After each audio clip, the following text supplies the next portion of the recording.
Welcome back, everyone. We all want our furry loved ones to be comfortable and happy, but experts say climate change could make their lives a little more difficult. Here to explain more is Virginia Tech professor Dr. Lisa Gunter and clinical instructor Hanna Wachtel. So happy to have you both here today. Thanks for making the trip. Absolutely. Yeah. Okay, so this is a really good discussion. I know people might be thinking, okay, we're getting cooler, but these are conversations we need to have all the time when it comes to the health and safety of our animals. And we're talking about climate change. Things are really getting warmer, and we know there are certain types of dogs that are at greater risk with this warmer world. What dogs are having the most issues right now? Yeah, the dogs that I think of most are going to be the brachycephalic breeds, the dogs with the shortened snout.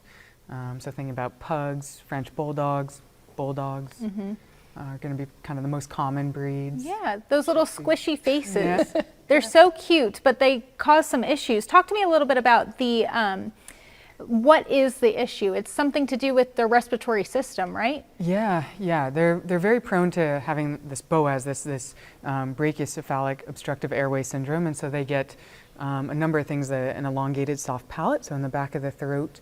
Some of the soft tissue there can cover their airway and cause difficulty breathing.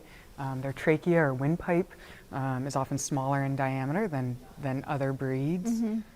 Sometimes their nares or their nostrils aren't as open as other breeds. So those are kind of some of the big things that we think of that make them have such a hard time breathing. So what can we do? Clearly we have to be very careful and very aware of what's going on. So Dr. Gunter, tell me more about what are some tips you have for those dog owners? Sure. Well, having lived in Arizona for nearly a decade, I think we're on the forefront there of what extreme climate looks like and how heat can be a real challenge for dog owners, any dog owner, but definitely those smushy face breeds. So I think we have to think about when we are outside and it is warm, you know, what time of day are we walking, and being mindful of that and making sure that we're not going out at the hottest time of the day. Because if you think of that pavement, it could be hot for us, but they're closer to the ground, so they're going to feel it more. Making sure that when we walk, there's shady spots so that they can get a little respite away from the heat. And what surface, you know, making sure if we can, choosing grass over pavement.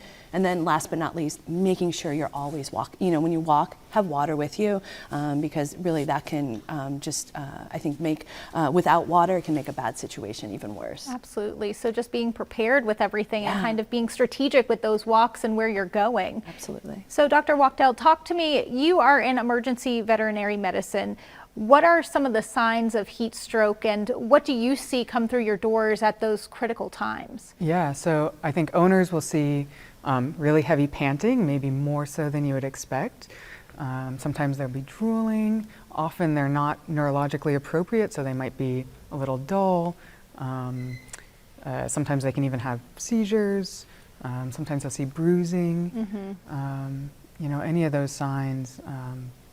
It's cool time them to right away. Yeah, it's time to take action, get inside too. Yeah, get out of the sun or get into a cooler place. The best thing you can do at home is just cool them. Cold water, a fan if you have one, or the AC in your car as you're going to the emergency vet. Good point. Yeah, those just are gonna crank be it some of the up. best things. Yeah. Yeah. I think one of the things people might be saying is that, hey, today is a cool day for us. I know this time of year can really fluctuate with those temperatures though, so we still have to be aware during the fall. But what else can we be doing this time of year to maybe get our dogs successful for those hotter seasons to come in the next year? Yeah. Absolutely. Well, I think the biggest thing is you just want to make sure your dog is well conditioned, meaning that they're not overweight. So just thinking about the summer, that it's hard to sometimes get the weight off. So making sure we're thinking about that, and that your dog regularly exercises. I think those kind of two things in tandem can be really helpful. Anything else?